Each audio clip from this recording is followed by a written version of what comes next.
खाना फैंसी हो, महंगा हो और ऐसा हो जो कि हमारे दादी और नानी प्रोनाउंस भी नहीं कर पाए, तो वही हमें वजन हमारा कम करवाता है। कोई कोई जो ट्रेडिशनल रेसिपीज है वो जेन्युइनली डिसअपियर की हो रही है, और अगर इनका रिटन डॉक्यूमेंटेशन ना हो तो फिर ये शायद हम खो ही देंगे।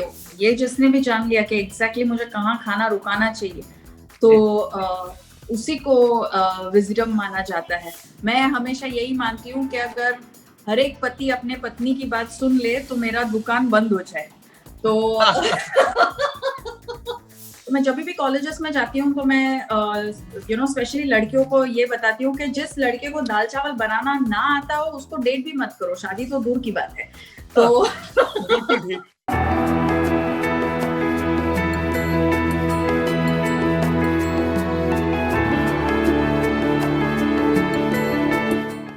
नमस्ते, मेरा नाम सौरभ द्विवेदी है। ये किताब वाला है और किताब वाला में आज की किताब है रुजुता दिवाकर की किताब eating in the age of dieting, a decade of writing that disrupted dieting in India.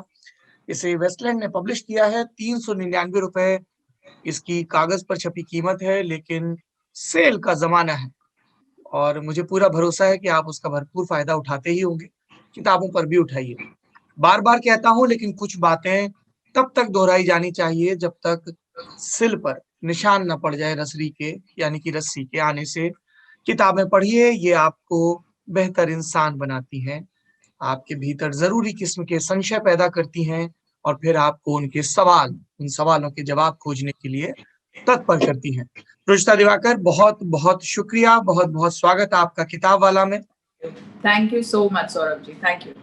और आप हमारे घर का हिस्सा हैं, हमारी दिनचर्या का हिस्सा हैं, रूटीन का हिस्सा हैं और हमारी फूड हैबिट्स का भी हिस्सा हैं। जैसा मैं आपसे इस एपिसोड की रिकॉर्डिंग शुरू होने से पहले कह रहा था, घी को लेकर मिथ, मतलब मैं काजू और कितनी चीजों को लेकर, तो सबसे ज्यादा काम जो आपकी राइटिंग ने किया है, एक चीज तो ये जो पूरी दुनिया में फैला हुआ है कि साहब वजन कम करना है, तो वजन कम नहीं करना है, फिट होना है। ये चीज पता थी, पर विद्वान कह दें तो यकीन पुख्ता हो जाता है। दूसरी चीज, जो इंडियन फूड है, हमारे आसपास का फूड है, उसके बारे में नए सिरे से हमें जागरूक करना। और इसकी बड़ी लंबी फेहरिस्त है, कटहल से लेकर घी तक और साबूदाना से लेकर मखाने तक। मैं आपको बताऊं कि आपकी किताबें पढ़ने से पहले मैं कभी काजू खाता था तो मेरे को ऐसा लगता था कि उस काजू वाले जार के ऊपर लिखा हुआ है बैड कोलेस्ट्रॉल। ऐसे मतलब, क्योंकि बाइनरी वैसी बना दी गई थी कि कोलेस्ट्रॉल फैट, शुगर को लेकर भी यही बात होती थी। लेकिन अब मैं, एक संस्कृत का शब्द है अकुंठ, बिना किसी कुंठा, बिना किसी फ्रस्ट्रेशन के ये सब चीजें खाता हूँ। ये इंटरव्यू शुरू करने के ठीक पहले मुझे हल्की सी भूख लगी तो मैंने गुड़ की एक ढेली मुंह में धर ली। आपने शुगर केन पे बहुत विस्तार से लिखा है। सो मेरे प्रिय दर्शक, मेरे व्यूअर्स, मुझे माफ करेंगे अगर इस बातचीत के दौरान मैं कहीं कहीं फैन जैसा साउंड करूं। नेताओं का फैन नहीं होना चाहिए, लेकिन जो आपके खाद्य गुरु हैं उनका फैन जरूर होना चाहिए। मैं एक कहानी पढ़ रहा था स्वामी दयानंद सरस्वती के बारे में, और उसके आखिरी में ये लिखा था कि कुछ लोगों से तो हमेशा मित्रता का भाव रखना चाहिए, शत्रुता कभी नहीं पालनी चाहिए। उसमें वैद्य और रसोइया, ये दो महत्वपूर्ण थे। और मैं बिना किसी संकोच के कह सकता हूँ कि Ruchita is a wonderful combination of these two, plus thank you. Not many things. चलिए बातचीत शुरू करते हैं। सबसे पहले तो लोग ये भरम दूर कर लें कि रुचिता दिवाकर का कि जो परिचय में अक्सर पहली लाइन ठेल दी जाती है एक नामचीन एक्ट्रेस से जुड़ी हुई, तो जिंदगी उससे भी कहीं ज्यादा है और उसकी तरकीबें भी। सबसे पहले आप मुझे ये बताइए कि आपने उपनिषद के एक वाक्य से शुरुआत की, अद्यते इति च भूतानि तस्माद अन्नम तद उच्यते। और ये इतना सुंदर वाक्य, मैं चाहता हूं कि इसके बारे में बात करें पहले। जैसे आपने भी अभी कहा कि जब मैं काजू खाता था तो ऐसे लगता था कि कोलेस्ट्रॉल और बैड फैट मुझे खा रहा है। तो जी उपनिषद के जब लिखे गए थे, आई थिंक तभी वेट लॉस इंडस्ट्री नहीं थी, तभी सोशल मीडिया भी नहीं था, तभी हैशटैग्स भी नहीं था। जी लेकिन ये बुद्धि थी, ये इंसाइट थी, ये विजन थी कि हम सिर्फ अन्न को खाते नहीं हैं, अगर अगर कहीं अंदर से कुछ गड़बड़ हो गई तो अन्न भी हमें खा सकता है। तो यही है कि अद्यते अति च भूतानि, जो हमें खाता है और हम भी जिसे खाते हैं उसे ही अन्न कहते हैं। तो उसके साथ एक अच्छी रिलेशनशिप मेंटेन रखना बहुत इंपॉर्टेंट है। आई थिंक वही शायद स्वामी दयानंद सरस्वती जी ने भी कहा, सिंपल शब्दों में, कि वैद्य से और रसोइये से हमेशा मित्रता बनानी रखनी चाहिए ताकि वो हमें कंज्यूम ना कर ले। तो ये जो फियर है फूड के साथ, वो हमें कंज्यूम ना कर ले, इसका ध्यान हमें हमेशा रखना चाहिए, क्योंकि फूड ही हमारे सभ्यता से, हमारे संस्कृति से, हमारे फैमिली से, हमारे स्वास्थ्य से हमारा कनेक्शन बना के रखता है। तो वही है इसका मीनिंग, जो कि मैंने अभी तक समझा है। वैसे तो आगे जाके और समझूंगी, आई एम श्योर। बिल्कुल। Liberate you from the mad rush of weight loss, ये सेकंड लास्ट लाइन है प्रीफेस की। वेट लॉस को लेके बड़ा दुकानदारियां चल रही हैं, थोड़ा इसके बारे में बताइए। बहुत बड़ी बिलियन ब्राउन डॉलर राइस खा लो, ये खा लो, फलाना फ्रूट खा लो, मतलब ऐसा लगता है कि आदमी की आधी तनख्वाह इसी में खर्च हो जाएगी कि वो ये फैंसी सा खाना जुटाता रहे, वरना इस फ्रस्ट्रेशन में हो कि साहब नहीं हो पा रहा है। जी, खाना फैंसी हो, महंगा हो और ऐसा हो जो कि हमारे दादी और नानी प्रोनाउंस भी नहीं कर पाए, तो वही हमें वजन हमारा कम करवाता है। ऐसे ही हमारी ब्रेन वॉशिंग कुछ इसी की तरह हो गई है। वेट लॉस जो है, ये जैसे ही आप वेट लॉस के बारे में सोचना चालू कर देते हो, आप एक बड़े इंडस्ट्री के कंज्यूमर बन जाते हैं। Weight loss industry, food industry और फार्मा इंडस्ट्री। तो ये आपको हर 4-5 सालों में एक नया कुछ लेके आते हैं कि आपको और कुछ नहीं करना, बस यही खाना है, आपको और कुछ नहीं करना, बस यही पीना है, आपको और कुछ नहीं करना, बस यही पहनना है और आपका वजन कम हो जाएगा। वजन मेरे हिसाब से सिर्फ रद्दी का होना चाहिए, वो भी संडे टू संडे, वो भी जितना ज्यादा हो उतना अच्छा है। लेकिन शरीर का जो है, उसका भार ना हमारे पे आना चाहिए ना और किसी पे। तो इसके लिए हमारे शरीर को लेके हमको वजन कांटे पर कभी भी चढ़ना नहीं चाहिए, सिवाय टाइम पास के लिए, अगर रेलवे स्टेशन पर ट्रेन लेट हो गई हो तो। रुपए का लेकिन सिक्का इस्तेमाल करना और यस, लेकिन वजन का और सेहत का कोई भी लेना देना नहीं। वैसे ही जैसे कि जेंडर का या उम्र का या कास्ट का आपके काबिलियत के साथ कोई लेना देना नहीं होता, उसी तरीके से वजन का आपके सेहत के साथ कोई लेना देना नहीं होता। इसीलिए we have to be liberated from the idea of weight loss. नहीं तो स्पेशली हम महिलाओं में you know we talk a lot about liberation, we talk a lot about equality, and we want all of that, and rightfully so. लेकिन अगर हम खुद की साइज कम करने में ही पूरा जीवन गवा दे, तो फिर कहाँ की इक्वालिटी और कहाँ का लिबरेशन। सो हम साइज में दिखाई दे लोगों को, हमारी आवाज लोगों तक सुनाई दे, उसके लिए हमें सेहतमंद तो रहना पड़ेगा। इसीलिए it should not be weight loss and it should be about fitness.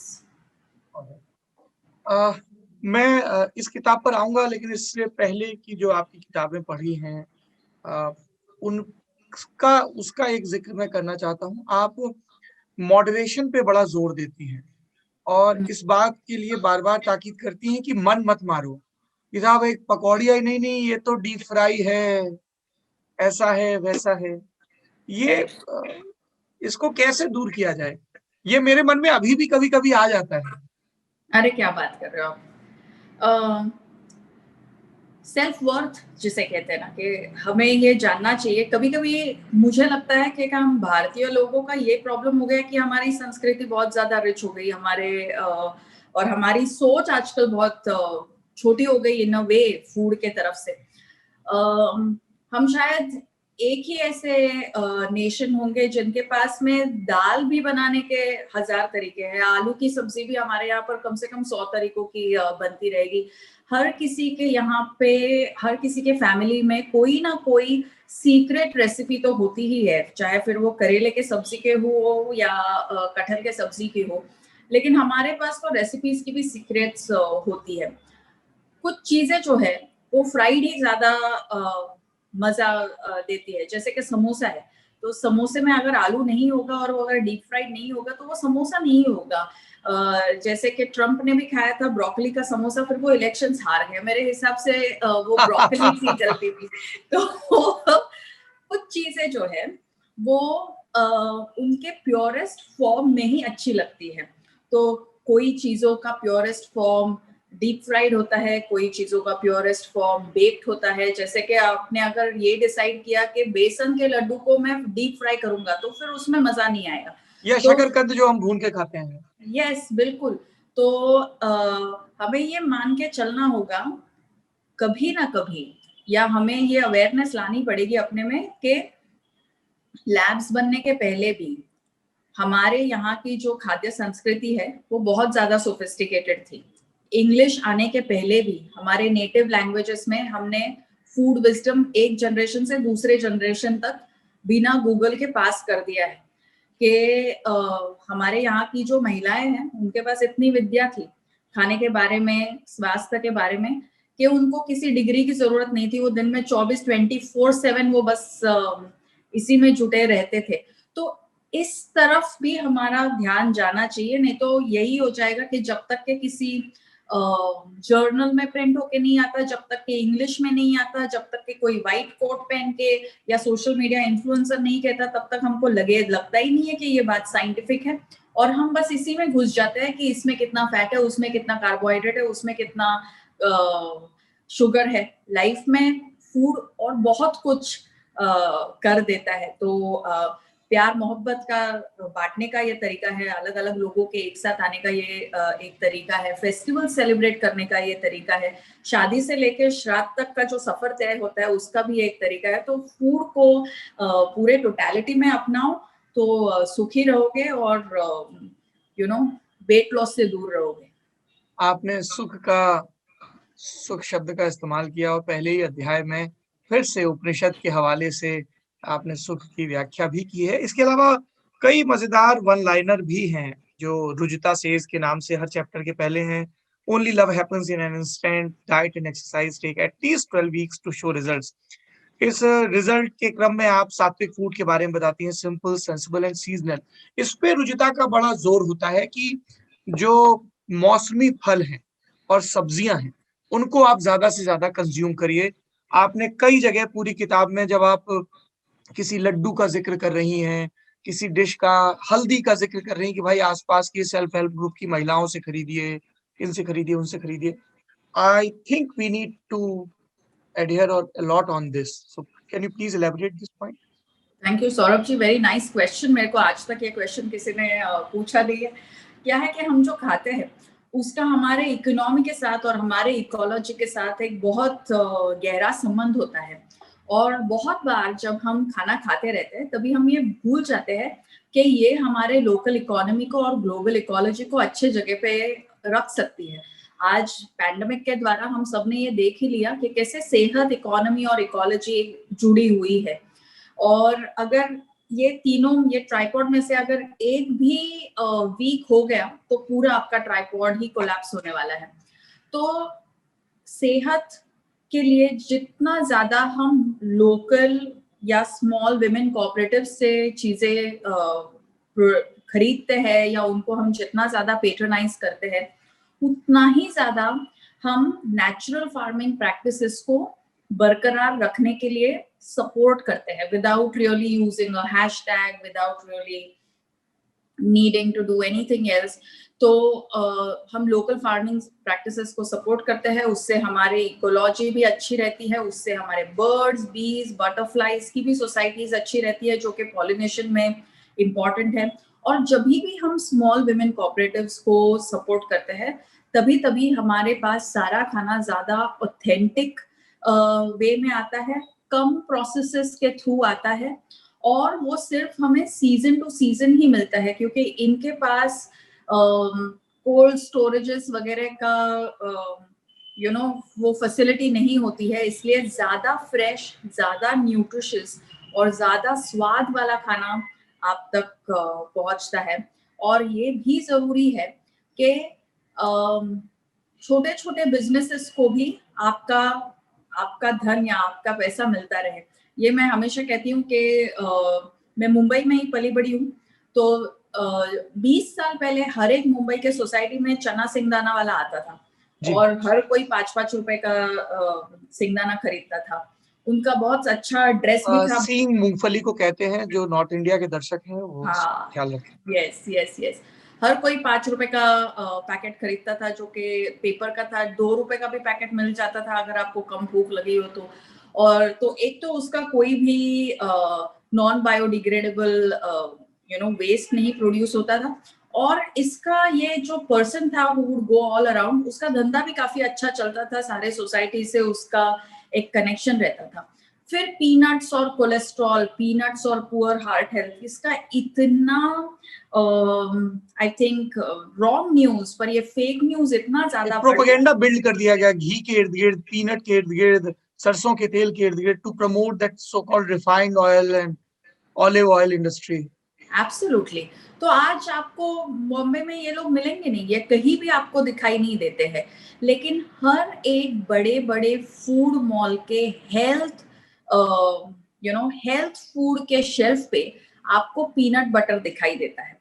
मतलब यही है कि इन्हीं लोगों से पीनट्स खरीद के उनको उसको प्रोसेस करके आपको 300 रुपए से ज्यादा में पीनट बटर लेके आपको वेट लॉस का प्रॉमिस दे दिया गया है। लेकिन हर रोज जो आप 2 और 5 रुपए स्पेंड करते थे और बहुत सारे लोगों को जो पैसा मिलता था, वो अब 300-350 रुपए बस एक ही फूड इंडस्ट्री को मिलेगा। ये जो कनेक्ट है हमारा और इकोनॉमी के साथ, मतलब यही है कि हम हमारे ही छोटे छोटे इकोनॉमीज या लोकल इकोनॉमी को मार के ऐसी लोगों के इकोनॉमी की मदद कर रहे हैं जिनको के हमारी जरूरत नहीं है। They are just looking at us as an emerging market who will buy anything in the name of weight loss। वैसे ही आप ग्रीन टी देख लो, आज जहां सारे बिजनेसेस डूब रहे हैं, वहां green tea is doing excellent business, क्योंकि लोग यही मानते हैं कि बस ग्रीन टी पी लो और आपका वजन कम हो जाएगा। तो economy and women's group and आप जो खाते हो उस and ecology, this is all interconnected. Life में सभी कुछ इंटरकनेक्टेड ही है। आपने ग्रीन टी का जिक्र किया, और देखिए हमारे गमले में तुलसी लगी होती है, अमृता कहते हैं उसको आयुर्वेद में। बहुत आसानी से लेमन ग्रास लग सकती है, अदरक नींबू आसानी से उपलब्ध है, लेकिन उसके बजाय लेमन जिंजर फ्लेवर वाली ग्रीन टी पीते रहते हैं घरों में डिप कर या करके। क्योंकि हमारे यहाँ पे जो तुलसी है या लेमन ग्रास है, वो तो फ्री में उगता है ना, उसके ऊपर हैशटैग नहीं आता। तो अगर उन्हीं पौधों को हम कुछ हजारों रुपए में बेचे और उसी का इंस्टाग्राम एक पोस्ट बनाते, तो आई थिंक हम उसे नए वैल्यू के साथ देखेंगे। तो आई डू फील के हम we have to listen beyond the noise and we have to see beyond the visible। तभी जाके हम एक सही तरीके में स्वस्थ बन सकते हैं। अच्छा, आप जब ये बोल रही थी तो मेरे दिमाग में बहुत सारे आपके आप तो वचन आ रहे थे, शहद को लेकर, हल्दी को लेकर, केसर को लेकर, कि खासतौर पे जो आपने दोपहर की एक ड्रिंक बताई जिसमें केसर जरूर डालने, नींबू और बाकी चीजों के यस इर्द गिर्द। यस। पर सबसे पहले मैं बात करना चाहता हूँ उस खुशबू की जो हमारी स्मृति में, हमारे बचपन में, और जो हमारे यहाँ किचन को चौका बोलते हैं, रसोई चौके से जो सबसे पहले आती है, घी की खुशबू। घी को यस। लेके बहुत मिथ हैं, बहुत झूठ फैलाए गए हैं।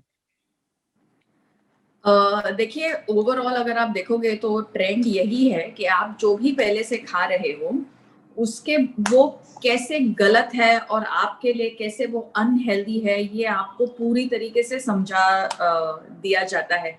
स्कूल्स के टेक्स्ट बुक्स के थ्रू, न्यूज पेपर के आर्टिकल्स के through, fitness health doctors, like all of these professionals के थ्रू, के आप ही के किचन का खाना, आप ही के खेतों का खाना आपके लिए कैसे गलत है। There is almost like a system in place कि ये आपको पूरी तरीके से समझाया जाता है। लोग बड़े प्राइड से एक जमाने में कहते भी थे कि मैं रोटी तो बस सूखी खाता हूँ, तो एक कहाँ कल्चर था जहाँ कहते थे कि यहाँ दूध की नदियां बहती है, या ये भी कहते थे कि इनके यहाँ पर घी बहुत बनता है, वहां से लेके सूखी रोटी तक हमें लेके आ गए।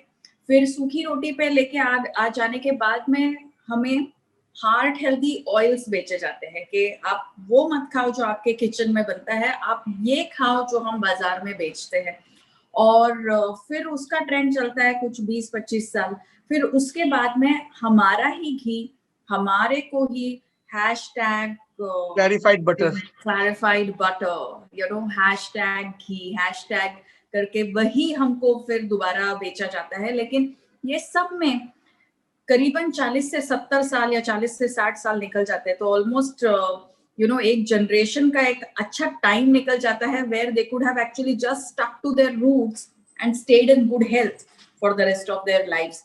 तो घी मेरे हिसाब से एक ऐसी चीज है जो कि हर किसी को घी बनाना आना चाहिए, तभी घी की परंपरा भी बरकरार रहेगी। नहीं तो हम यही है कि बोतलों में से घी खाते रहेंगे, घर में घी बनाएंगे ही नहीं। और रुचिता के स्पेसिफिकेशंस के हिसाब से देसी गाय का घी हो, अगर देसी गाय नहीं है तो भैंस का चल जाएगा, जर्सी की तरफ ना भागें। और पूरी प्रक्रिया भी समझाई है कि कैसे निकाला जाए। यस, क्योंकि क्या करें, प्रक्रिया तो है ही, अभी ये सालों साल से चलती आ रही है और सिंपल है वैसे, अगर आप एक बार समझ ले उसे तो बिल्कुल, तो प्रैक्टिस करने से ही आती है हर कोई कला, तो घी भी वैसे ही है। इसमें मुझे इस किताब में जो कई आर्टिकल्स का कलेक्शन है, एक चीज बड़ी मजेदार लगी कि this book like your previous books as well, it talks to you, और अलग अलग फॉर्मेट अडॉप्ट करती है। कहीं कहीं पे ओपन लेटर है, गजक का एक ओपन लेटर है, चिरायता का एक ओपन लेटर है।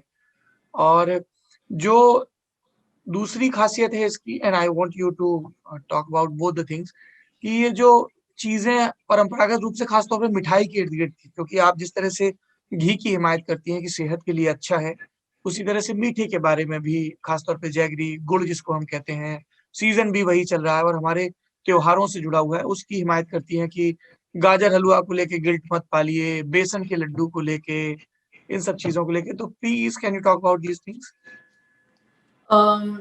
मीठा स्पेशली। वेल देखिए, मीठा हमारे यहाँ पर हमेशा कहते हैं अगर आप किसी को कोई अच्छी खबर सुनाओ या उनके लिए कुछ अच्छा विश करो तो हर कोई पहले कहता था आपके मुंह में घी शक्कर।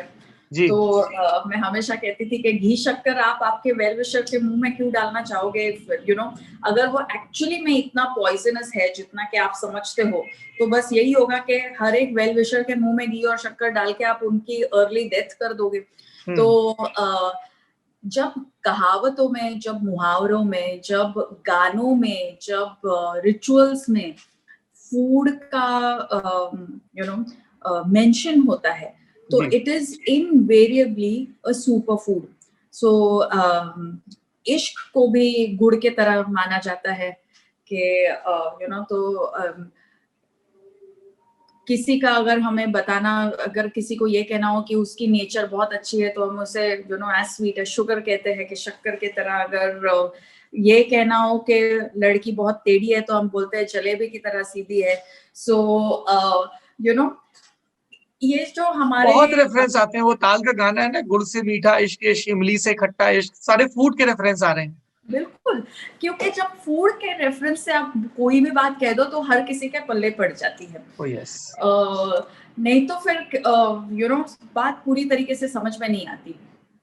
जैसे कि चावल के बारे में भी एक मुहावरा है कि चावल कितना कुक हुआ है या कितना हुआ है, वो देखने के लिए आपको पूरा हर एक दाना नहीं देखना पड़ता, बस एक ही देखना। या तो मुहावरों में स्पेशली जब खाने के साथ में उनका संबंध होता है, बहुत सारा विजडम छुपा हुआ रहता है। वैसे ही हर एक सीजन में जो हमारे यहाँ पर लड्डू बनते हैं, बर्फी बनती है, हलवा बनता है, उनमें भी बहुत सारे न्यूट्रिएंट्स और बहुत सारा विजडम छुपा हुआ है। बस यही है कि वो इन अ वे हमें हमारे घरों में फ्री में मिल जाता है, फिर उसकी टेस्ट भी इतनी अच्छी होती है कि हमको लगता है कि इसमें क्या न्यूट्रिशियस बेनिफिट होगा। क्योंकि अभी हमारे माइंड में क्या हो गया है कि कुछ भी जो न्यूट्रिशियस हो वो दवाई के तरह कड़वा लगना चाहिए, उसमें कोई टेस्ट नहीं आनी चाहिए। तो अगर आपको गोंद के लड्डू के थ्रू बोन्स और जॉइंट्स का स्वास्थ्य मिलता है, अगर आपको मेथी के लड्डू के थ्रू इजी लैक्टेशन मिल जाता है एज अ यंग मदर, अगर आपको आइव के लड्डू के थ्रू अच्छी स्किन और हेयर मिल जाता है, तो फिर हमको लगता है ना ये महंगा है ना ये कड़वा है, और मेरे घर पर भी ये बन रहा है, तो फिर इसमें कौन सी बड़ी बात हो गई। तो इन सारे हमारे स्पेशली जो मिठाइयाँ है, वो भी हर एक रीजन की अपनी अपनी स्पेशल मिठाई है, हर एक फैमिली का अपना अपना एक सीक्रेट तरीका है इनको बनाने का। These are almost methods of ensuring के सारे जो न्यूट्रिएंट्स हैं, और मैं आपको ये बता दूं कि आज तक न्यूट्रिशन साइंस ने सारे न्यूट्रिएंट्स की डिस्कवरी नहीं की है। बहुत सारे न्यूट्रिएंट्स ऐसे हैं जो हम खाते हैं, जो अभी तक साइंस पूरी तरीके से जान नहीं पाया है, वो प्रक्रिया अभी भी चालू है। लेकिन ये मिठाइयों के थ्रू हम तक वो सारे न्यूट्रिएंट्स, वो सारे फाइटोस्टेरॉल्स, वो सारे आइसोफ्लेवोन्स पहुंच जाते हैं, जो कि मिलने के लिए हमें अदरवाइज दवाइयों का ही सहारा लेना पड़ेगा। तो सीजन के टाइम पे इन्हें चाव से खाइए, आंखें बंद करके इनका मजा उठाइए, और खुद भी खाइए और सबको खिलाइए। आई थिंक मिठाइयाँ उतनी जरूरी होती है। मुझे बहुत दुख होता है जब दिवाली में लोग चॉकलेट और ब्राउनी भेजते हैं और बर्फी और लड्डू भेजना बंद कर दिया। तो आई थिंक ये साल फिर भी मैंने काफी देखा लोग एक दूसरे को लड्डू और बर्फियां भेज रहे हैं, तो that is a wonderful thing. थोड़े इसमें बनता है, 1-2 दिन चलता है, फिर खत्म भी हो जाता है, तो ओवर ईटिंग भी नहीं होता। रुचिता के लेकिन पास स्टील के डिब्बे में मिठाई आती है और फिर वो किताब तक पहुंच जाती है। मैं चाहता हूँ कि इसको और खोलकर बताया जाए, क्योंकि लोगों को फिर ये कंफ्यूजन भी होता है कि कौन सा वाला मीठा।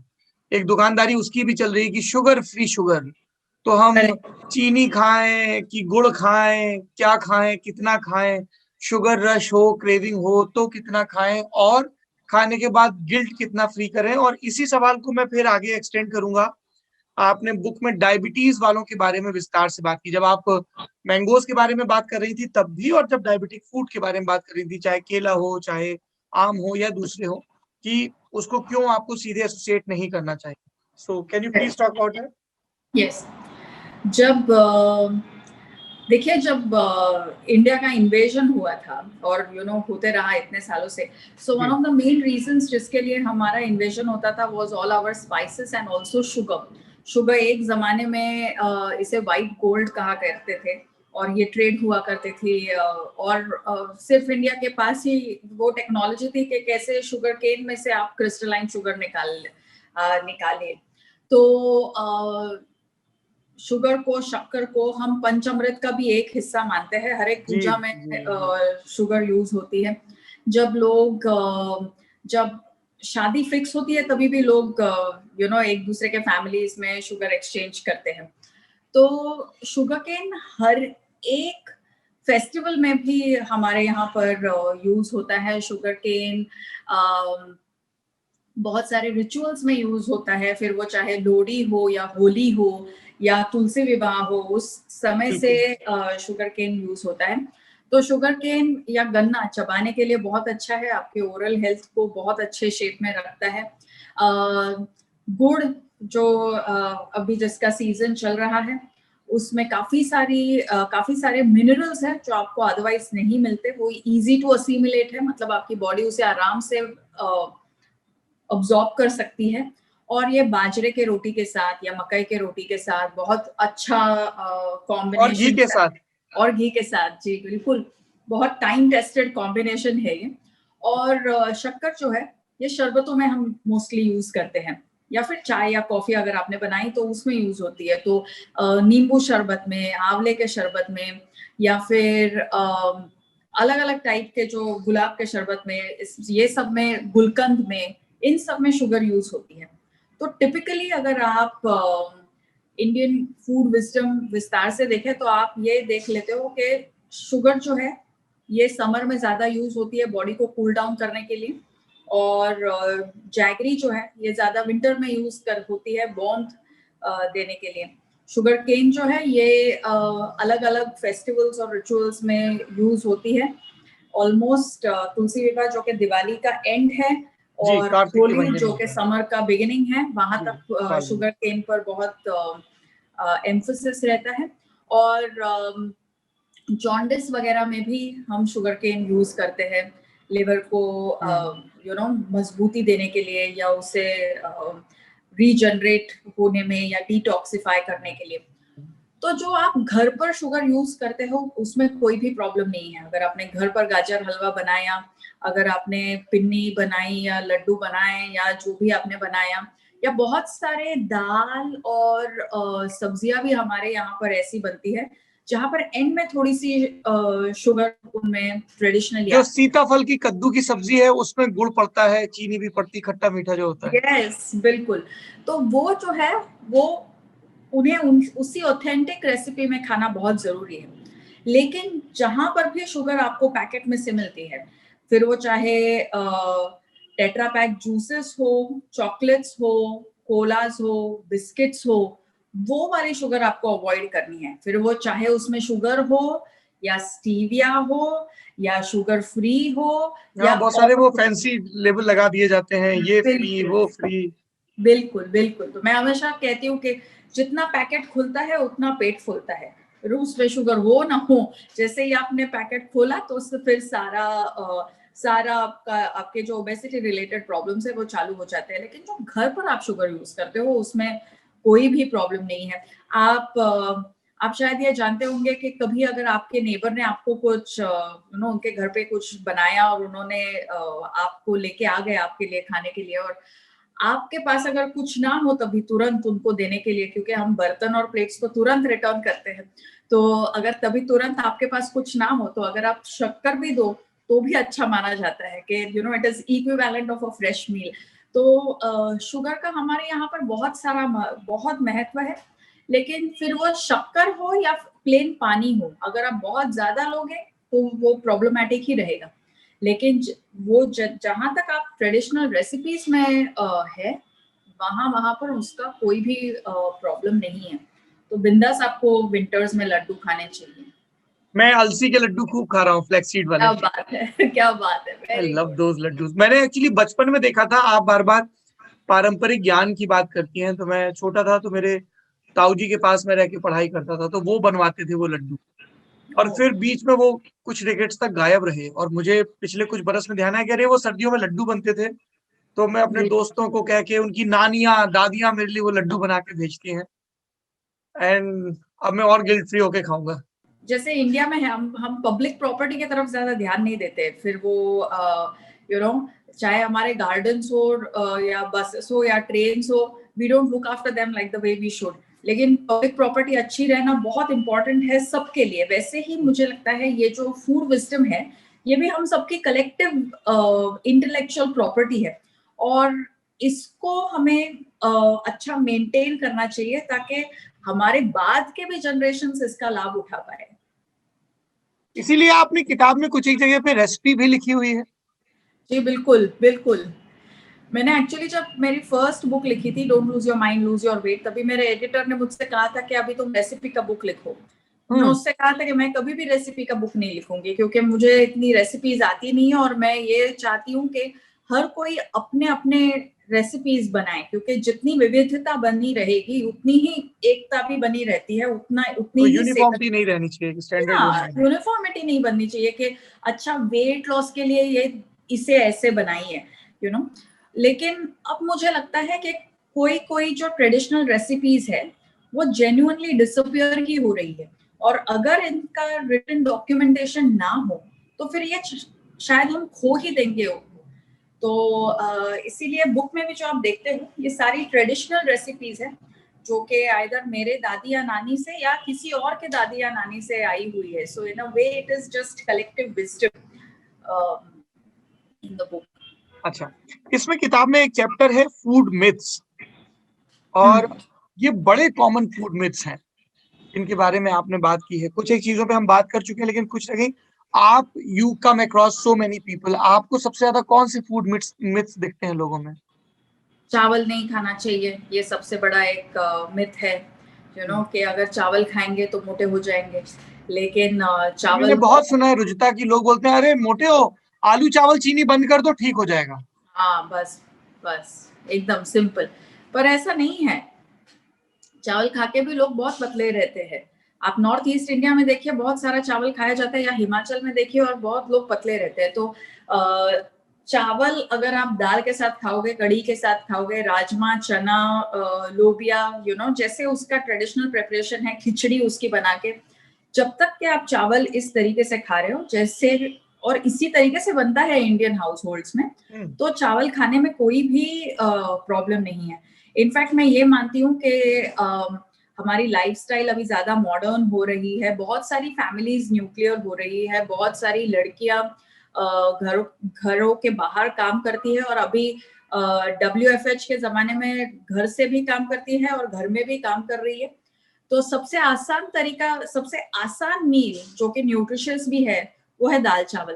तो मैं जब भी कॉलेजेस में जाती हूँ तो मैं स्पेशली लड़कियों को ये बताती हूँ कि जिस लड़के को दाल चावल बनाना ना आता हो उसको डेट भी मत करो, शादी तो दूर की बात है।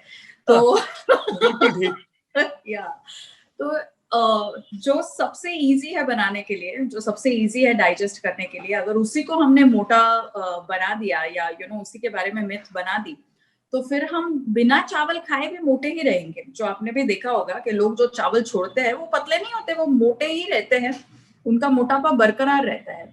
पतला होने के लिए आपको काफी सारे छोटे छोटे लाइफस्टाइल चेंजेस करने पड़ते हैं, और फिर आपको उन्हें उम्र भर निभाना पड़ता है, तभी आप पतले रहते हो।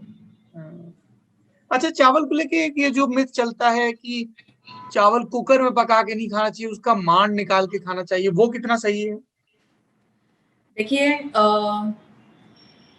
चावल की हमारे यहाँ 10,000 से ज्यादा वैरायटीज होंगी, और उसी तरीके से हर कोई अलग तरीके से चावल बनाता है, क्योंकि कोई जगह पर कढ़ी ज्यादा थिक रहती है, कोई जगह पर ज्यादा पतली रहती है, कोई लोग कढ़ी में पकोड़ा डालते हैं, कोई लोग पकोड़ा अलग से खाते हैं।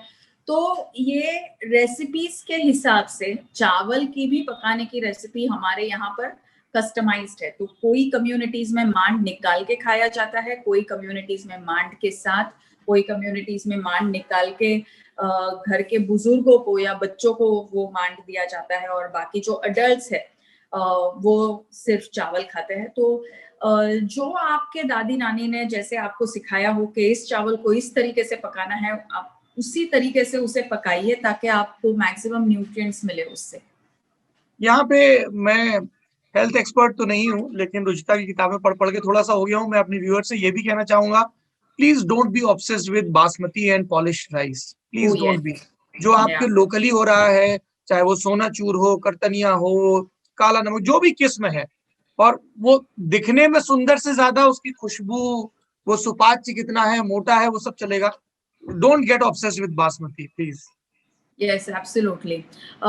In fact, I think एक बहुत अच्छी चीज, एक अच्छा इनिशिएटिव जो अभी इंडिया में चल रहा है वो है कि अलग अलग राइस को GI का मार्क मिल रहा है। And I think that is very good for rice growers, क्योंकि फिर ये जो अदरवाइज वैनिशिंग वैरायटीज है वो वापस लाइमलाइट में आ जाती है, और फिर लोग beyond polished rice and beyond just basmati देखने लगते हैं। वैसे हर एक राइस में एक स्पेशल बास तो आती ही है, एक स्पेशल फ्लेवर हर एक राइस में। If we go by that nomenclature. Yes, yes, absolutely. मेरे तो घर में अभी हमारे एक मित्र ने एक यूपी में सिद्धार्थनगर महाराजगंज के इलाके में एक चावल की किस्म होती है काला नमक, एक चावल की किस्म है, और उसमें इतनी खुशबू होती है कि वो आप यहाँ पका रही हैं। मतलब एक कहावत चलती है कि एक आदमी खेत की रखवाली कर रहा था, और उसने खेत के मालिक से पूछे बिना और वहां से निकाल के पैडी और बना के वो खाने लगा, तो उनको घर पे पता चल गया खुशबू इतनी थी। क्या बात है, तो क्या ऐसी कहावतें चलती हैं। Very nice. आप चावल का जिक्र करी थी, आपने किताब में एक जगह लिखा कि दुनिया भर में वो अलग अलग डाइटिशियंस को और सबको प्रोटीन डाइट के लिए कहा जाता है कि कोई प्रेजेंट करिए, और राजमा के बारे में कोई सोचता भी नहीं है। तो जरा राजमा का महत्व बताइए। मेरी पत्नी को बहुत ज्यादा पसंद है, जितने भी ये पंजाब, चंडीगढ़, हरियाणा वाले हैं, दे लव राजमा। ओह, वेरी गुड। राजमा की भी बहुत सारी वैरायटीज है, और इनफैक्ट आई थिंक राजमा ठीक से पकाना ये भी एक अलग कला है, बिकॉज हर कोई राजमा बना ही नहीं सकता, और राजमा में से सारा प्रोटीन निकलने के लिए आपको उससे चावल के साथ ही खाना पड़ता है। इसीलिए आई थिंक राजमा एंड चावल इज अ टाइमलेस कॉम्बिनेशन, और एक ही मिनट में आई थिंक वो आपको बच्चे की तरह एंथुसियास्टिक कर देता है। जब भी I've seen people reacting like that, what you have mentioned. या जब भी राजमा चावल बनता है तभी लोग थोड़ा ज्यादा खाते हैं, और थोड़ा ज्यादा खा के उसे अच्छी तरीके से पचा भी लेते हैं। तो ज्यादा खाना और अपने खाने को ठीक से पचाना विदाउट फीलिंग डल, विदाउट फीलिंग स्टफ, ये उस खाने के सात्विकता का गुण रहता है। मतलब इट्स अ स्पेशल गुण that only some foods have. Otherwise अगर आप कोई भी खाना थोड़ा भी ज्यादा खा लो, अगर आप चाय भी आधी कप ज्यादा पी लो, तो आपको गैस, एसिडिटी, ब्लोटिंग ये सारा कुछ हो जाता है। लेकिन राजमा चावल जो अच्छी तरीके से पकाया हो, अगर आपने पूरी एक प्लेट भी ज्यादा खा लिया तो भी आपकी बॉडी उसे आराम से पचा लेती है। And this is something which is You are giving them license, Rujuta, कि go for 2 more servings. I really feel so. देखिए हमारे यहाँ पर आपने भी खाया होगा, अगर आपकी दादी या नानी आपके साथ है तो आपको जितनी भूख है उससे थोड़ा ज्यादा वो आपको खिला ही लेती है, क्योंकि थोड़ा सा ज्यादा खिलाना और उस वो थोड़ा जो क्या कहते हैं, कई मनवार कहते हैं, हम लोग मराठी में आग्रह कहते हैं। It is a it's it's a way of showering love, you know. जब बहुत किसी के साथ प्यार होता है तो खुद भी भूखे रह के हम उन्हें खिला लेते हैं। माँ अपने बच्चों के साथ ये काफी बार कर लेती है दैट यू नो पहले तुम खाओ, मेरे लिए कुछ नहीं बचेगा, तो भी पेट भर जाता है। तो you know food has many roles to play in our life, और अच्छे कंपनी में, अच्छे कॉन्वर्सेशंस के टाइम पर, अच्छे मौसम में हम ज्यादा खाना पचा सकते हैं। और जब हम ज्यादा स्ट्रेस्ड हो, जब you know when we don't like the people that we are eating with, तो इनवेरिएबली हम कितना भी कम खाए तो भी हमें वो उसे डाइजेस्ट करने में, उसे पचाने में प्रॉब्लम होता है। तो being able to eat a little more is always a good thing.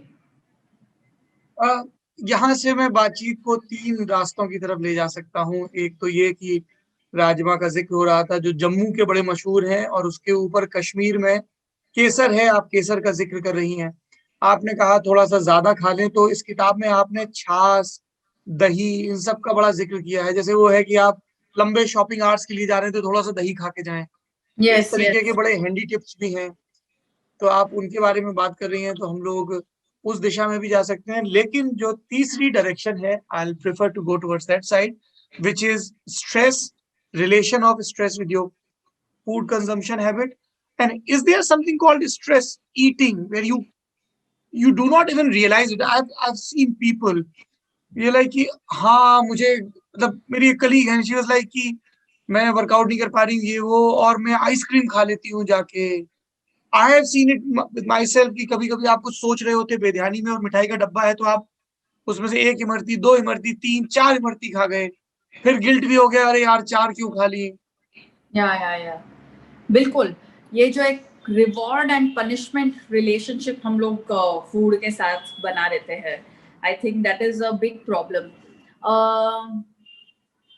थोड़ा बहुत आई थिंक इसमें ये भी होना चाहिए कि गवर्नमेंट का रेगुलेशन आना चाहिए जंक फूड के तरफ, कि जो जंक फूड है वो अभी आपको 5 रुपए में भी मिलता है, तो कुछ भी आपको जो भी जंक है वो 5 में मिलना ही नहीं चाहिए, उस कम से कम उसकी कीमत 50 रुपए होनी चाहिए। सारे टैक्सेस फूड इंडस्ट्रीज ने गवर्नमेंट से, फूड इंडस्ट्री से गवर्नमेंट ने कलेक्ट करने चाहिए, you know, for the well being of all of us citizens.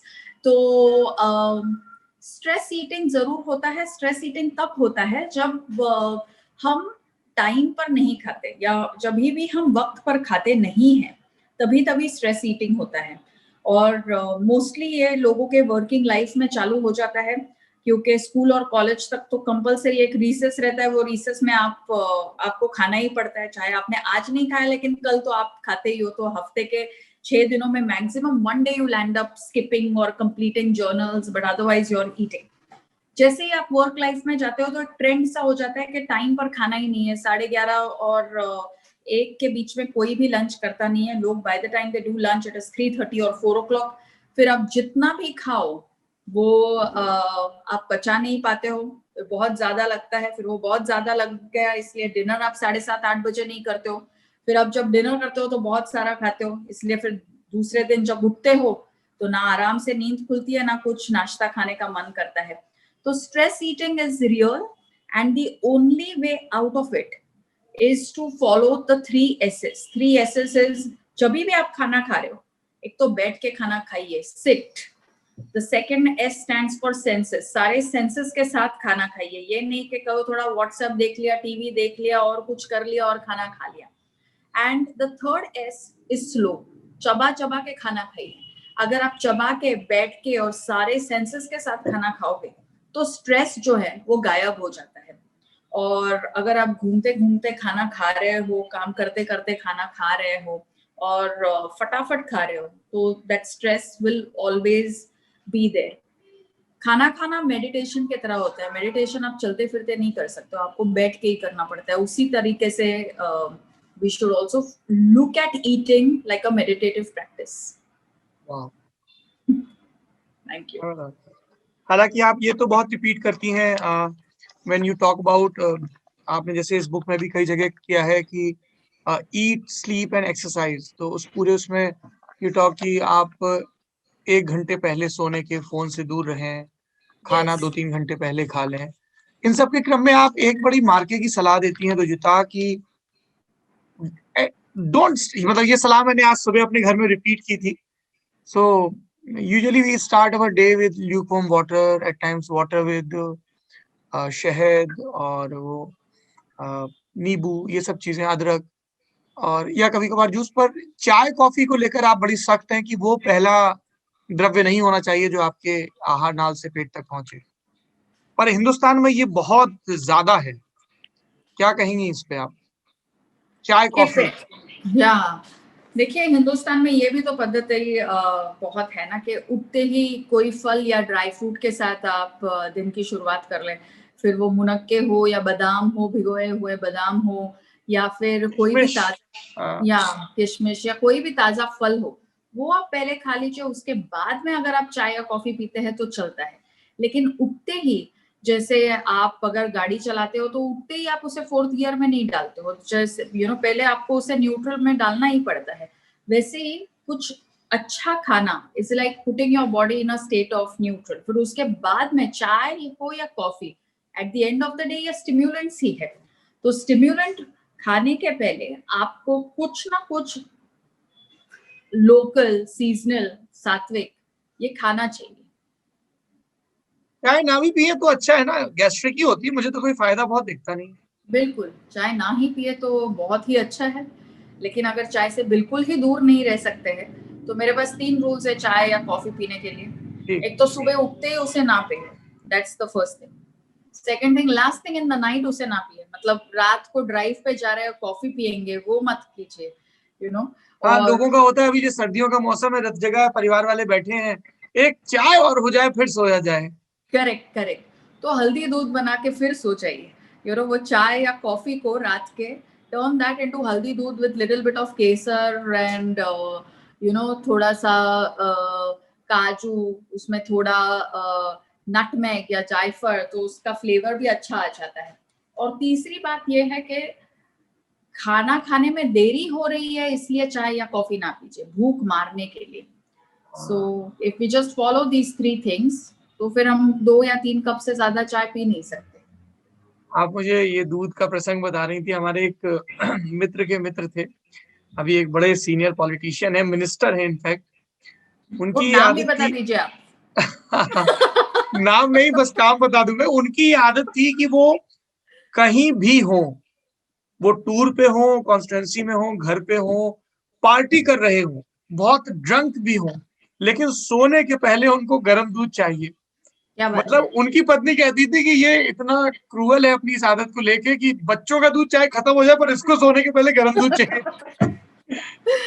So I think it's a good habit कि ये जो हमारे घरों में रवायत है कि सोने से पहले आप दूध पिए। बिल्कुल।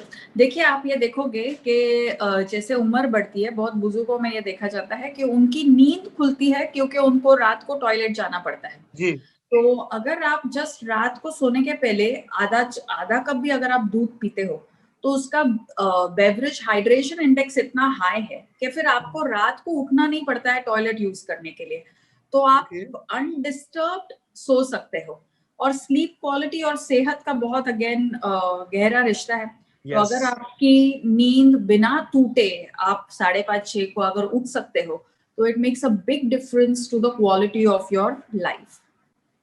हमारे घर में ये एक बड़ी शाश्वत बहस चलती है कि मुझे थोड़ा रहता है ये पढ़ लूं वो पढ़ लूं तो नींद कम। तो हमारी पत्नी हमसे कहती है देखो तुम ठीक से सोते नहीं हो, और उनको सोना बहुत पसंद है। She loves her sleep very good nice. 8 hours. और मैंने आपकी किताब पढ़ी तो उनको बोला भी कि देखो ये जो तुम्हारी स्किन ग्लो कर रही है, रुचना बताया कि अच्छी स्लीप से अच्छा तो कुछ है ही नहीं।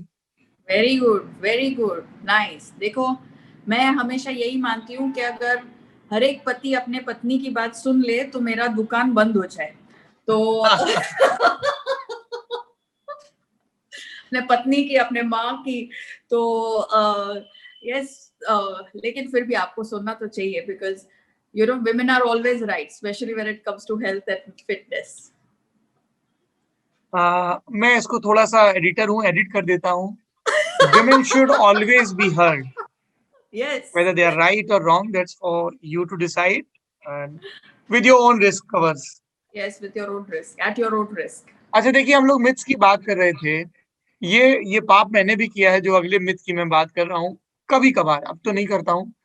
या आप किसी फैंसी से रेस्टोरेंट में होंगे, होटल में होंगे, and the next day morning when the waiter is there and I have egg white Hmm. Omelette, you know. तो Hmm. ये वो जो पीला वाला हिस्सा है निकाल दें, और उसमें आपने बड़ी अच्छी बात लिखी है कि नेचर ने उसको ऐसे ही प्रोड्यूस किया है तो कोई वजह होगी भाई। बिल्कुल, बिल्कुल।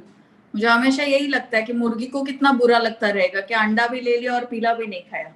यू नो, तो अगर अंडा तो पीला और सफेद के साथ आता है तो that's exactly how we should eat it. लेकिन क्या है कि वापस लोगों को यही लगता है कि स्वाद तो पीले में से ही आ रहे हैं, तो अगर उसी को निकाल दें और अगर पूरा खाने को हम लोग रूखा सूखा बना दें तो हम पतले और अच्छे दिखने लगेंगे। पर अच्छा दिखने के लिए अच्छा खाना भी जरूरी है। तो अगर अंडा खाने ही वाले हो तो पूरा अंडा खाइए, नहीं तो उसे खाइए ही नहीं। अंडा खाइए, मूंगफली के दाने खाइए, शाम को 4 बजे से 6 बजे का वक्त सबसे क्रिटिकल है, बकौल Rujuta. Yes, very good, very good. I want your job now. You seem to be taking mine. नहीं, मैं तो सिर्फ आपकी लिखी बातों को दोहरा रहा हूँ जो मैंने जज्ब की हैं, सीखी हैं। Thank you, thank you. I am very impressed. आपने बहुत पढ़ लिया है सारा कुछ। No wonder people take your recommendation so seriously और सो थॉरो। अमेजिंग। अच्छा मुझे ये बताइए, इसमें एक बड़ा दिलचस्प चीज है। अ, आपने कई ऐसे फूड्स के बारे में, रेसिपीज के बारे में भी जिक्र किया है जो ट्रेडिशनल थी और वो खो रही हैं। ज्यादा लोग, कई लोगों को पता भी नहीं होता है। जैसे जैसे अ, इसमें तो नहीं, इसमें क्या था, जैसे हमारे यहाँ एक फल होता है उसकी चटनी बनती है। इसमें आपने करौंदे का जिक्र किया है, और ऐसी एक लंबी फेहरिस्त है। मैं ये जानना चाहता हूँ, योर ट्रेड सीक्रेट, कि ये सब चीजें आप तक कैसे पहुंचती हैं। मतलब आप, यू ट्रेवल अलॉट, जैसे अभी आप ट्रैक करके आई हैं कुमायूं में, तो वहां की आपने एक रोटी का जिक्र किया और फिर उसको वेद व्यास से जोड़ा। फिर जी। आपने कूटू के आटे की रोटी और उसके फायदे, इन सब का जिक्र किया। तो ये ट्रेवल होता है, लोग आप तक कहानियां भी पहुंचाते हैं, क्योंकि आपने एक बड़ा शानदार वो 12 वीक एक्सपेरिमेंट भी किया। तो जी। जी। कैसे पहुंचते हैं ये सारी चीजें आप तक। आपने लिखा भी कि एक आपके क्लाइंट थे, वो लेके आए एक किस्म का अनाज। उन्होंने बताया कि गुजरात में चूंकि अब लागत नहीं निकलती है तो ये कम होता है, पर वो बड़ा कमाल का है, आपने बताया। यस। मुझ तक कैसे पहुंचती, आई थिंक एक तो मैं खाने पीने की शौकीन हूँ और उसमें रुचि रखती हूँ। और कोई भी अगर मुझे खाने पीने के बारे में कहानियां सुनाते और या किसी भी चीज के बारे में कहानियां सुनाते हैं तो मैं बहुत दिलचस्पी से उसे सुनती हूँ। आई थिंक दैट्स हाउ ये सारा इंफॉर्मेशन मुझ तक पहुंचता है। आई थिंक हमारे यहाँ पर ये माना भी जाता है ना कि श्रवणम मननम निधिध्यासक, जो भी एक्चुअली हमें जानने की जरूरत है वो सारा कुछ हमारे कानों तक आता ही है। बस यही है कि उसे मन में उतार के फिर अपने लाइफ में उतारने की ही बात हम कर सकते हैं।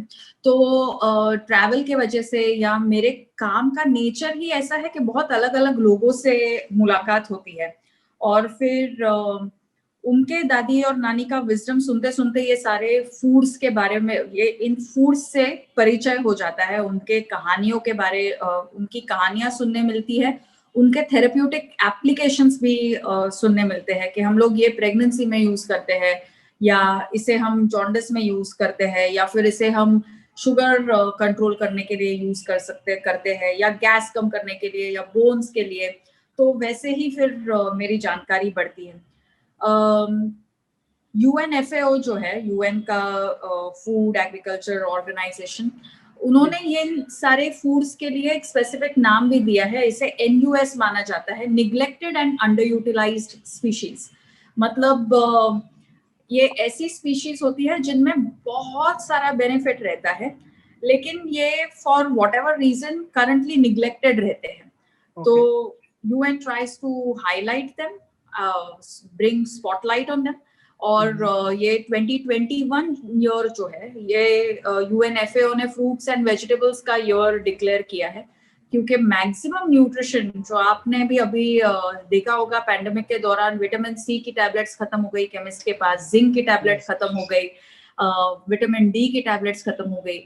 लेकिन यूएनएफएओ यही एक मैसेज सब तक पहुंचाना चाहता है कि ये जो सारे न्यूट्रिएंट्स आप केमिस्ट के पास ढूंढ रहे हो, ये एक्चुअली नेचर में बहुत है। बस आपको आपके रीजन के अगर आप फ्रूट्स और वेजिटेबल्स खाना चालू कर दो रेगुलर बेसिस पर, तो आपको ये सारे विटामिन और मिनरल्स मिल जाएंगे। लेकिन सौरभ जी, मैं आपको एक इंटरेस्टिंग बात बताना चाहती हूँ, जो कि मैंने बुक में भी लिखी हुई है, कि वर्ल्ड ओवर ये देखा गया है कि जितने भी फॉर्मर कॉलोनीज हैं, जैसे India was farmer colony of the Britain, तो जो भी जितने भी फॉर्मर कॉलोनीज है, या जितने भी डेवलपिंग इकोनॉमीज है, हम खुद को डेवलपिंग इकोनॉमी मानते हैं, तो यहाँ के डेवलपिंग इकोनॉमीज के जो अफ्लुएंट लोग होते हैं, या जो पैसे वाले लोग होते हैं, वो वहाँ के खाने को, या मतलब वहाँ का जो लोकल प्रोड्यूस है, या वहाँ का जो रहने सहने की जो पद्धति है, उसके साथ बहुत पुअर प्रेस्टीज अटैच कर देते हैं। तो वो ये मानते हैं कि अभी तो मैं अमीर हो गया, तो अभी मुझे रेगुलर चाय नहीं पीनी चाहिए, अभी मुझे ग्रीन टी पीनी चाहिए, अभी मुझे चावल नहीं खाना चाहिए, राजमा चावल नहीं खाना चाहिए, अभी मुझे कीनवा खाना चाहिए, अभी मुझे मक्खन और पराठा नहीं खाना चाहिए, अभी मुझे एवोकाडो और टोस्ट खाना चाहिए। और इस बिहेवियर के वजह से बहुत सारे माइक्रोन्यूट्रिएंट डेफिशिएंसीज फैलती है, जैसे विटामिन डी की डेफिशिएंसी, B12 की डेफिशिएंसी, हीमोग्लोबिन की डेफिशिएंसी, और फिर उसके वजह से ज्यादा हंगर इश्यूज भी बढ़ते हैं, इकोलॉजिकल इश्यूज भी बढ़ते हैं। तो ये बिहेवियरल पैटर्न मुझे काफी इंटरेस्टिंग लगा, और आई थिंक हम सब इसे ऑब्जर्व तो करते ही है हमारे सोसाइटी में। बिल्कुल। इनफैक्ट रुजुता, आप जो हायरार्की की बात कर रही हैं, या सेंस ऑफ सुप्रीमेसी की, वो फूड में, लैंग्वेज में, आज मैं दफ्तर आ रहा था तो आई रिसीव्ड अ कॉल, तो लड़की अंग्रेजी में बात कर रही है थ्रू आउट की, और वो अंग्रेजी अगर ग्रामर की दृष्टि से, व्याकरण की दृष्टि से देखें तो गलत भी थी। कोई बात नहीं, गलत भी बोल रहे हैं, क्योंकि अंधता तो कम्युनिकेट करना है। और वो ललन टॉप में इंटर्नशिप करना चाहती थी, तो मैंने कहा कि हम लोग तो हिंदी में काम करते हैं। बोले सर मुझे हिंदी भी आती है। तो मैंने कहा आप फिर लगातार अंग्रेजी में बोल रहे हैं।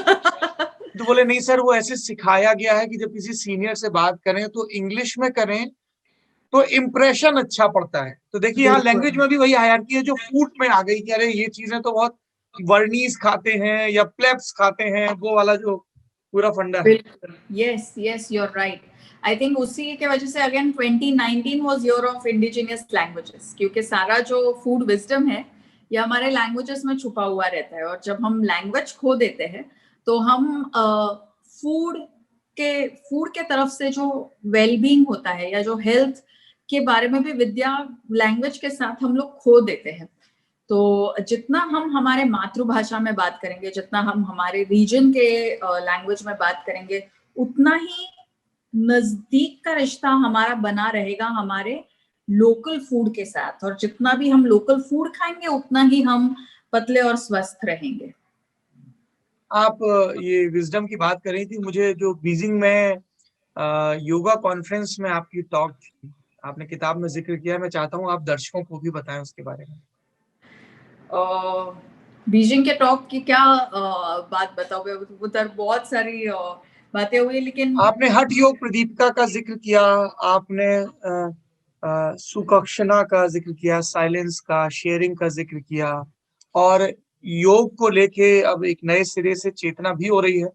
देखिए, मेरी तो बड़ी सीमित जानकारी है रुचिता जी, लेकिन मुझे ऐसा लगता है कि ये 3-4 भारत की ऐसी अद्भुत ताकतें हैं, जिसमें एक योग है, एक आयुर्वेद है, एक इतना खाने की विविधता है, और एक कल्चर की विविधता है कि मतलब कौन ये कह सकता है कि हमारे यहाँ हिमालय भी है, हमारे यहाँ डेल्टा भी है, हमारे यहाँ घाट भी है, हमारे यहाँ रेगिस्तान भी है, हमारे यहाँ समंदर भी है, मतलब खाड़ी भी है, पूरा महासागर भी है। तो कमाल की विविधता है, और वही वो फूड में रिफ्लेक्ट होती है। ये हमारी ताकत है, जिनको हम बिल्कुल। जितना ज्यादा इस्तेमाल करें। तो चूंकि आप उसको फूड को योगा से जोड़ रही हैं, और आपने स्पेसिफिकली योगा प्रैक्टिशनर्स के लिए भी बात की थी, तो उस पर अगर आप कुछ बताएं। देखिए, हठ योगा प्रादापिका में ये कहा गया है that the sign of wisdom is a person who knows where to stop eating. ये जिसने भी जान लिया कि एग्जैक्टली मुझे कहाँ खाना रुकाना चाहिए, तो उसी को विजडम माना जाता है। एंड नॉट के आप 2 BHK से 3 BHK गए, कि आप छोटे गाड़ी से बड़े गाड़ी में गए या नहीं गए, या आपने खाने के बाद में गिल्ट फील किया, क्योंकि एपेटाइट जो है ये मूविंग एंटिटी है, ये हर समय बदलती है, ये मौसम के साथ बदलती है, या आप क्या खा रहे हो उसके साथ बदलती है, आपने आज कितनी एक्सरसाइज की उसके ऊपर बदलती है, आप कैसे नींद आज आपको आई उसके ऊपर बदलती है, आप किसके साथ खा रहे हो उसके हिसाब से भी बदलती है। तो जो ध्यान देके खाता है और जो ये जानता है कि कहाँ मुझे खाना रुकाना चाहिए, उसी को विजडम माना जाता है। और योगा एक ऐसी विद्या है कि जो प्रैक्टिस करे उसे, वो उसकी हो जाती है, और जो प्रैक्टिस ना करे फिर वो उससे छूटती जाती है। तो yoga I think is very very important in all our lives. Beijing में जब मैं थी तब मेरे को एक प्रश्न आया था, वो तो चाइनीज में ही उन्होंने पूछा, फिर ट्रांसलेटर ने ट्रांसलेट करने के पहले बहुत सब लोग बहुत हंस रहे, तो मुझे पता नहीं चला कि ये लोग क्यों हंस रहे। फिर जब उन्होंने ट्रांसलेटर ने जब मुझसे पूछा, तो वो क्वेश्चन था कि आप इंडिया से हो तो आप पतले कैसे हो, क्योंकि इंडियन तो सारे लोग मोटे होते हैं। तो मैंने उनसे कहा कि मैं पतली हूँ क्योंकि मैं इंडिया से हूँ और मैं इंडियन ही खाना खाती हूँ, इसलिए मैं अभी तक पतली हूँ। तो फिर वापस उन्हें बहुत हंसी आई, क्योंकि दे ऑल्सो फील कि हम जितना ज्यादा बाहर का खाना खाते हैं उतने ही हम ज्यादा मोटे होने लगते हैं। So that was one interesting thing that had happened during the talk there. एक इसमें मैं बहुत सारी चीजें किताब की चर्चा से मैं नहीं ला रहा हूँ, because I want my readers and viewers to explore on their own, कि वो खुद से खंगालें। जैसे आपने वो कैंसर हॉस्पिटल में एक टॉक दी है, उसके बारे में पीसीओडी, पीरियड्स के इश्यूज, थायराइड को लेके, डायबिटीज को लेके खूब आपने विस्तार से बात की है। और वहां से मुझे ये प्रेरणा मिली कि मुझे शाम के वक्त एक केला भी खाना है, या जब भूख लगे, पेट भूख Yes. लगे तो एक केला निपटाना है। बिल्कुल। You have talked about the top 5 Indian food secrets that will help you kill cellulite. तो अब इसमें जैसे दो चीजें हैं जो मैं जिससे बड़ा क्यूरियस हूँ। देखिए, एक आपने लिखा बनाना फ्लावर, ये मतलब कैसे खाया जाएगा? अ, अभी हम लोग कोस्ट से है, तो हमारे यहाँ पर जो बनाना जो है उसे कच्चे बनाना को सुखाया जाता है, ओके। और फिर सुखा के उसका आटा बनाते हैं, और फिर उसी आटे को लोग खाते हैं। ये इंडिया में भी है, अफ्रीका में भी ये लोकल फूड माना जाता है। अभी बहुत सारे लोग जो आजकल एक ट्रेंड चला है कि ग्लूटेन फ्री खाएंगे, तो ग्लूटेन फ्री में भी बनाना फ्लावर आजकल लोग यूज कर रहे हैं, उसको केक बनाने के लिए भी यूज कर रहे हैं। लेकिन ट्रेडिशनली इसे उपवास का खाना माना जाता है। जैसे उपवास में हम स्पेशल आटा खाते हैं, कोई रीजन में कुट्टू खाते हैं, कई जगह पे राजगीरा खाते हैं, तो जी जी। कई और रीजन्स में ये बनाना का आटा खाते हैं, केले का आटा खाते हैं। कोकम का भी आप खूब जिक्र करती हैं। देखिए, कोकम ये थोड़ा सा अभी कोंकण वाले इलाके के लोग खुश हो सकते हैं कि रुजुता मुंबई में पली बढ़ी हैं, तो वहां की फूड हैबिट्स का खूब जिक्र हो रहा है। बोलते हैं मुझे लोग ऐसे। देखिए, कोकण में जो वेस्टर्न घाट्स है, ये जी। यू नो बायोडाइवर्सिटी के हिसाब से ये it's almost a gem that India has, क्योंकि बहुत सारा इसमें it's ecologically very very rich area. और साइंटिस्ट ये कहते हैं कि शायद इतना क्लाइमेट चेंज हो जाएगा अपने यहाँ पे कि अगले 50 सालों में कोकम का ट्री सरवाइव नहीं करेगा। तो जी, तो कोकम जो है इसमें एक एक स्पेसिफिक टाइप का एसिड है जो आपको एक्चुअली आपके आपके फैट सेल्स को उत्तेजित करता है to to provide more energy. So in a way it's a natural fat burning agent. लेकिन ऑफ कोर्स ये स्पेशल एबिलिटी सिर्फ कोकम में नहीं है। जैसे कि कोकम वेस्टर्न घाट्स का एक फैट बर्नर है। यस, एक फैट बर्नर है। वैसे ही हर एक रीजन का अपना अपना एक फैट बर्नर रहता है। हर एक रीजन में कोई ना कोई एक खास फ्रूट, सीड, फ्लावर रहता है which really works beautifully for the health of everyone। जैसे बुरांश का लोटस फूल है। सीड याद दिला दिया आपने मुझे, जो आपने यस, लिखा भी है कि बिल्कुल 20 रुपए के 4। या लोटस सीड है, हिमालय में बुरांश का जी। फ्लावर है या शरबत है। तो बहुत सारी ऐसी हमारे यहाँ चीजें हैं जो के खाके हम उसका स्वाद भी उठा सकते हैं और फैट बर्निंग का एक स्पेशल बेनिफिट भी उसमें मिल जाता है। जैसे गर्मियों में हमारे यहाँ बेल का शरबत, मतलब which is a very good replacement of cold drinks and all the फर्जी थिंग्स। Absolutely, absolutely.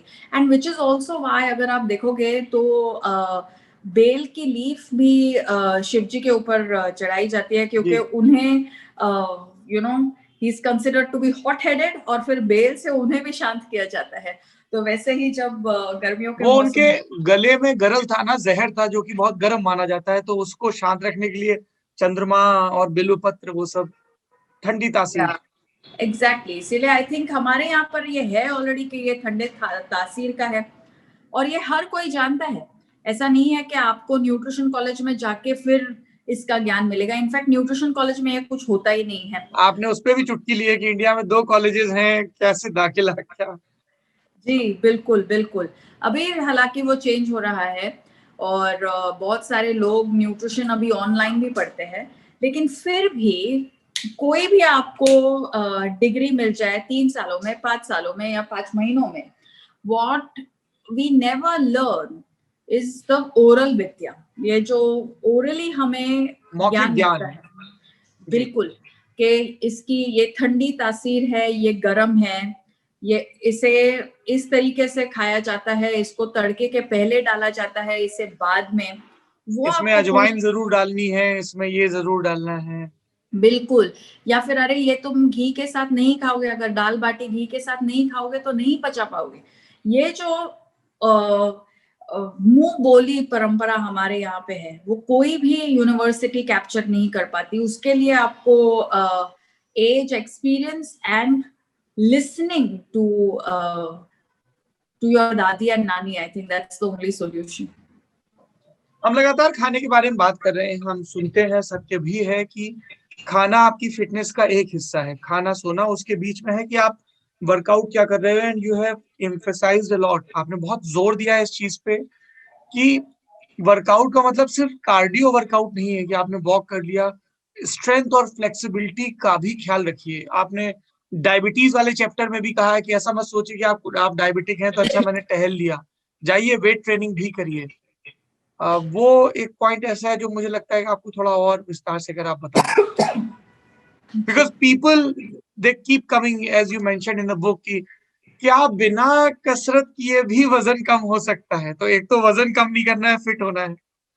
एक तो वेट ट्रेनिंग या स्ट्रेंथ, स्टेबिलिटी, ये सब इसलिए इम्पोर्टेंट है क्योंकि जब तक के हमारे मसल्स जो है वो जब तक स्ट्रांग नहीं होते तब तक जो इंसुलिन, जिस तरीके से इंसुलिन को काम करना चाहिए, इंसुलिन उस तरीके से काम नहीं कर पाती है। और इसीलिए वेट ट्रेनिंग करना या योगासन नियमित रूप से करना ये बहुत इंपॉर्टेंट हो जाता है। बहुत बार मुझसे लोग कहते हैं कि लेकिन मेरे पास जिम जाने का वक्त नहीं है या मैं जिम नहीं जाना चाहती हूँ, तो मैं क्या कर सकती हूँ जिससे कि मेरी स्ट्रेंथ बरकरार रहे या स्टेबिलिटी, फ्लेक्सिबिलिटी सब कुछ हो जाए। तो मैं उन्हें हमेशा कहती हूँ कि अगर आपने दिन के 5 सूर्य नमस्कार भी कर लिए तो भी आपको बहुत सारा strength, stability, stamina, fitness, you get Such all of complete those. exercise ना. Absolutely, absolutely. बस there is only one thing, you have to do it consistently. ऐसे नहीं कि आज संडे है, कल मैं 12 लेट उठी. weeks rule by Rujita. Yeah. Yes, thank you. Yes. So keeping जैसे कि हम हार्ट को अगर कुछ प्रॉब्लम हो गया तो हम ये मानते हैं कि कोई बड़ा प्रॉब्लम है. अगर किडनी में प्रॉब्लम है तो हम ये मानते हैं कि कुछ बड़ा प्रॉब्लम है. अगर हार्ट या किडनी कंप्लीट फंक्शनिंग नहीं कर रही हो तो हम ये मानते हैं कि ये बड़ा प्रॉब्लम है, क्योंकि हम इन्हें ऑर्गन्स की तरह मानते हैं. वैसे ही अगर muscles are not functioning at their optimum, then that is also a big problem. Abhi, in biochemistry, what they're increasingly saying is that muscle को भी endocrine organ के तरह treat करना चाहिए, क्योंकि वो इतना important है कि वो आपके हार्ट डिसीज को या इंसुलिन सेंसिटिविटी को, कैंसर के रिस्क को, सारा कुछ मैनेज कर लेता है आपका musculoskeletal system. So it deserves that much attention. Deserves that much attention. और आखिरी में वो चीज जो हम लोग परंपरागत रूप से करते थे अब नहीं करते हैं या गलत तरीके से करते हैं कि खाना खा लिया, लोग मीठा खाते हैं तो वो भी खा लिया. शराब को लेकर भी आपने कहा कि पहली चीज तो पियो ही नहीं, पर इतना ही पीना जरूरी है तो 2 ड्रिंक के बीच में पानी पियो, खाना खाने के बाद पियो, जनहित में जारी एंड ऑल दोस थिंग्स. पान हमारे यहाँ बहुत अनिवार्य हुआ करता था, भोजन के बाद पान. और आपने जब लिखा ना कि पान में जो आयरन है वो पालक से 4-5 गुना ज्यादा होता है, तो मेरी तो आंखें खुल गई. जी, देखिए पहले हर किसी के यहाँ पर घर में ही पान मिलता था, या लोग जैसे तुलसी का पौधा है हर एक घर में, वैसे ही पान का भी बनता हुआ था. करती थी जी. या और पान आपके डाइजेशन के लिए अच्छा है, आपके माइक्रोन्यूट्रिएंट इनटेक के लिए अच्छा है, और अच्छा स्वाद भी आता है उसमें.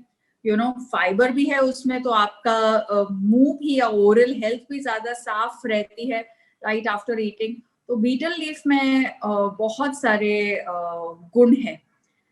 इनफैक्ट मारवाड़ी कम्युनिटीज में इसे प्रेगनेंसी के बाद भी खाया जाता है. ओके. या बिकॉज वो लोग ये मानते हैं कि इससे uterus comes back in shape. तो बहुत सारे इसके थेरेप्यूटिक एप्लीकेशंस भी है. Interesting. Thank you so much Rujuta. मुझे आई डोंट नो, मुझे लगता है कि हमें ललन टॉप के दर्शकों के लिए और ऑर्डिनरी के दर्शकों के लिए, जो आपसे अलग से बात भी करेंगे बहुत सारे विषयों पर, can we do something like this कि हम लोगों से पूछेंगे अच्छा आपकी क्या क्वेरीज हैं, और महीने 2 महीने में जब भी आपके पास वक्त हो हम इसी तरह से अड्डेबाजी करें. Done. I would love to, because I really enjoyed talking with you.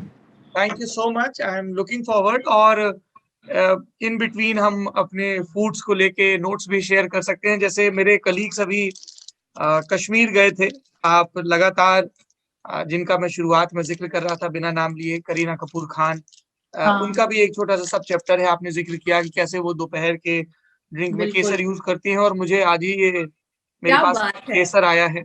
केसर और जावित्री, भारत के इतने अद्भुत मसाले. मेरे पास कोई आता है इंटरव्यू लेने और बोलते हैं साहब कुकिंग का या फूड का शौक है, तो मैं कहता हूँ यार 10 मसालों के नाम बता दो. And I am not happy while I am saying this, नहीं बता पाते हैं. 10 भारतीय, मतलब इतने मसाले हैं हिंदुस्तान में, 10 नहीं गिना पाते हैं. करेक्ट, बिल्कुल बिल्कुल. रोमन्स में हमारा जलवा कायम था इन मसालों की वजह से. मैं उम्मीद करता हूं कि आप ऐसे ही सक्रिय रहें. और जो एक चीज जिसके बारे में मैं बिना किसी अगर मगर के कहूंगा दर्शकों को भी, जो एक चीज जो मुझे बहुत प्रभावित करती है रुजुता के लिखे और इनकी प्रैक्टिस में, दैट ये बहुत जोर देती हैं पारंपरिक भोजन पर, पारंपरिक ज्ञान पर और उनके संतुलन पर. ये वो नहीं कहती आप साहब बहुत ही, जिसको मैं अक्सर न्यूज रूम में मजाक देता हूँ, ये बहुत ही इंग्लिश पिक्चर टाइप की चीजें नहीं बताती हैं जो आपकी पहुंच पकड़ से बाहर हो, जो बड़ी फैंसी सी साउंड करें. तो that's really commendable, thank you so much Ruchita. ये थैंक यू किताब सौरभ से जी। मैं बोरे दे दूं, eating in the age of dieting, a decade of writings that disrupted dieting in India. इसको वेस्टलैंड ने छापा है, नॉन फिक्शन कैटेगरी की किताब है। इंटरेस्टिंग कवर है, चेहरे को भी कवर पे दो तरफ से ऐसे किया हुआ है। और एक अच्छी चीज ये है कि इस किताब को पढ़ने के बाद आप कई चीजों को करने के लिए प्रेरित होंगे। आपके लिए हैंडी सी टिप्स हैं, ब्रेक डाउन की गई हैं, जिनको आप चेकलिस्ट बना सकते हैं, कर सकते हैं। अपने नाश्ते से लेके खाने के पोर्शंस डिवाइड करने तक, प्री ब्रेकफास्ट, देन वो लंच, फिर 4 से 6 वाला, and then early dinner. Ruchita तो ये भी कहते हैं कि किसी शादी ब्याह में जाओ तो वहां तो 11-12 बजे खाना खाते हो, खा के जाओ तो अक्सर। बिल्कुल। नहीं तो लोग शादियों में जाते हैं, खाना खाते हैं, उनको गाली भी दे के आते कि अरे यार इतना लेट हो गया, इतना ज्यादा हो गया, इतना हैवी था, यू नो। तो खा के एंड जाओ तो सुखी रहोगे। जी, और उनकी ये भी एडवाइस है कि बुफे की पहले एक परिक्रमा कर लो, तो मन में नोट्स बना लो कि क्या ट्राई करना है, क्या नहीं करना है। बिल्कुल। तो ऐसी बहुत सारी कमाल चीजें आपको मिलेंगी किताब वाला में। आपने ये पूरी बातचीत सुनी, इस बातचीत के बारे में आपकी जो भी राय हो, जो भी कमेंट्स हो, प्रतिक्रिया हो, जरूर बताइए।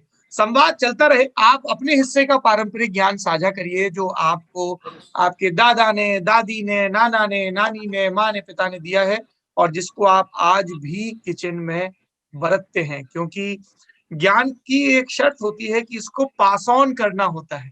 अगर पास ऑन नहीं करोगे तो मुक्ति नहीं मिलेगी। Thank you. देखते रहिए किताब वाला, देखते रहिए लल्लन टॉप। एक नई किताब, एक नए ऑथर के साथ अगले हफ्ते फिर हाजिर होंगे।